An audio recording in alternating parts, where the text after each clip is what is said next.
and accountability cannot be achieved without a robust legislative agenda, which establishes a strong regulatory framework that is administered by an independent judiciary. On part one of this edition of Government in Action, we looked at accountability in public office, as well as the establishment of certain agencies and bodies as part of government's overall policy position on stamping out corruption. This week, we delve into what new legislation means for the protection of state assets and, at a wider scale, the incidence of financial crimes.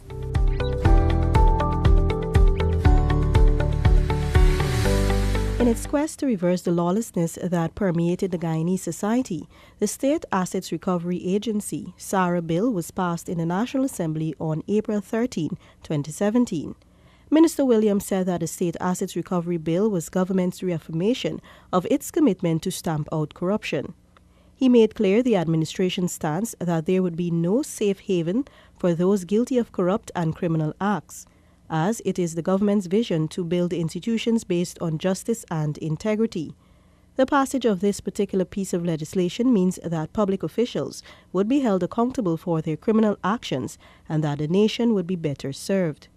The passage of this legislation would also see the State Assets Recovery Unit, SARU, now becoming the State Assets Recovery Agency, SARA. On May 26, 2015, the Anti-Money Laundering and Countering the Financing of Terrorism Bill was passed.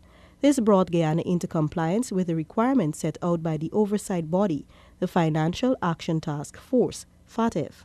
Under the remit of the Legal Affairs came the AML-CFT, and we were engaged in trying to get Guyana out of the black hole of both CFATF and FATF, which we were able to do.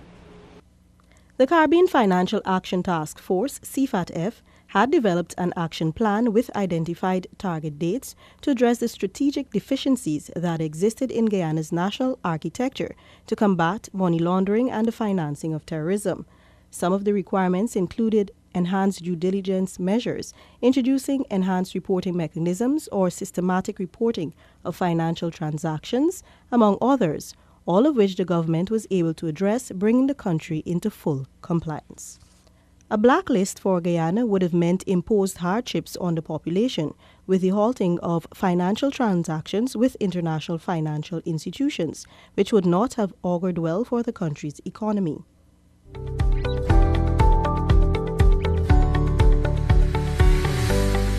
Another important measure used by the government to ensure transparency and accountability is the setting up of commissions and boards of inquiry, not only to weed out corrupt practices, but to assist the government in improving the lives of workers and Guyanese as a whole.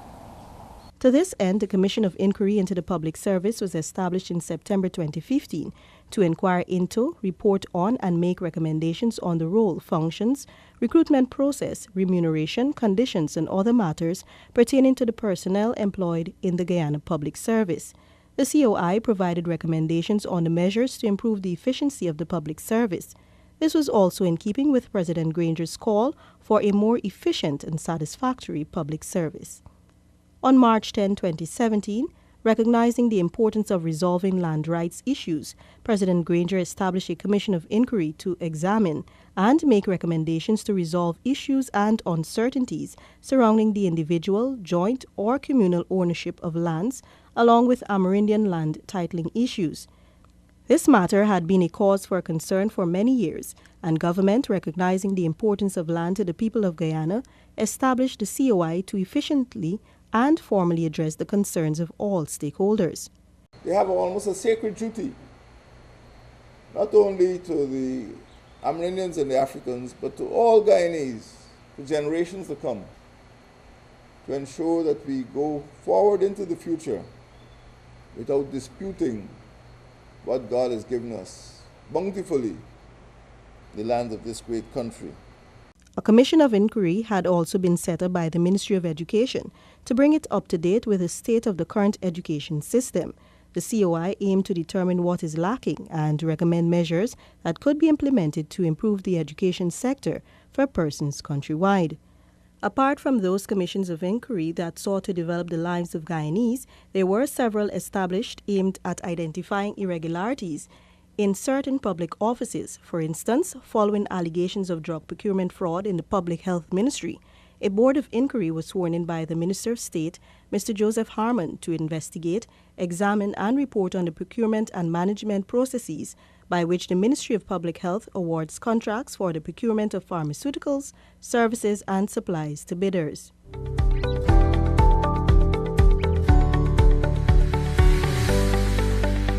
President Granger has expressed the sentiment that the supremacy of the Constitution, the legitimacy of government, the efficacy of political democracy, and the safety and felicity of Guyanese would be impossible without the existence of an independent judicature.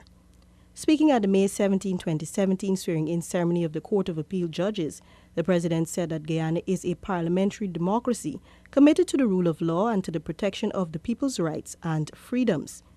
He noted that the judicature is fundamental to good governance because it protects the people's rights and prevents the emergence of autocracy. The executive branch of government has no interest in interfering in the adjudicatory role of the judiciary. The executive has taken steps to ensure that the judiciary does not feel beholden to the government of the day. The enactment of the Fiscal Management and Accountability Amendment Act of 2015 provided for the first time for the full financial autonomy of the judiciary in accordance with the Constitution. Judicial independence means that the judiciary must be protected from both private and partisan interests on the one hand, that is, coming from persons or pressure groups, and also, on the other hand, from the influence and control of other branches of government. The head of state noted further that the judiciary has a vital role to play in maintaining its own independence. Judicial officers, he said, must demonstrate the high standards of impartiality. President Granger said that they must be rigorous in their research, conscientious in consideration of matters brought before them, and cogent in their judgments. He noted, too, that it is an ineffable principle of justice that decisions should be based only on objective criteria rather than on the basis of bias, betraying improper preference for one person or one group of persons over others. Reminding of the role of the Judicial Service Commission, JSC, the President pointed out that it is expected to be the fearless custodian of the high standards of judges' personal conduct. The people of Guyana expect that those recommendations will emerge only from a dispassionate and objective process. Judges and magistrates are expected to be exemplars of high moral standards and personal propriety. The government of Guyana remains committed to ensuring that constitutional offices are filled so that the rule of law can be effectively administered. Retired Justice Winston Patterson was sworn into this office on May 17, 2017 as the new ombudsman, a role which has been described as a protector and defender of citizens against injustices caused by maladministration, providing an important service to the public. Justice Patterson assured that he will serve in the interest of the public. I intend to do my best. It's not the first time I call upon to serve, and I have the people's interest at heart. Certainly I will.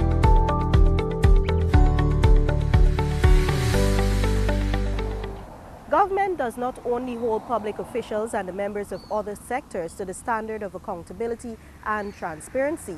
Those two values, along with dignity, diligence, duty, honor, and integrity, combined make up the expectations that the current government has set for itself. In recognition of their roles as public officials and in keeping with government's promise, a code of conduct was developed. The purpose of the Code of Conduct is to assist ministers and members of Parliament and public office holders in the discharge of their obligations to their constituents and the public at large. It provides guidance on the values, the moral qualities that should govern the conduct of ministers and members in discharging their parliamentary and public duties. It is also meant to reinforce public confidence in the way in which ministers and public office holders perform those duties. Prime Minister Mr. Moses Nagamutu, during an interview with the Press and Publicity Unit of the Ministry of the Presidency on May 31, 2017, said that the Code of Conduct is currently under review after several suggestions were made regarding the guidelines. Once this process is completed, The Prime Minister said that the next step would be for all public officials to declare their assets. Requirement goes beyond the declaration of assets, is that they conduct themselves whilst in public office and even in their private capacity in a manner that has decorum and integrity, and that conduct should be guided by the need for accountability and transparency. He noted that a declaration of assets is a demonstration to members of the public that these officials do not live above their means, and it commands respect and leads the public to believe that this government has removed itself from the corruption that has been attached to Guyana for many years. A proper code and integrity legislation, the Prime Minister said, is intended to protect the public's purse from theft, misappropriation and misspending of monies intended for the public good. We are cheating the people of the social benefits of their own contributions by way of taxation, by way of production, by way of investment. We are robbing the people of their entitlements, and the entitlements are what we are trying to protect. The Prime Minister expressed hope that all public officials would be guided by the 7 Nolan principles of public life, which forms part of the Code of Conduct.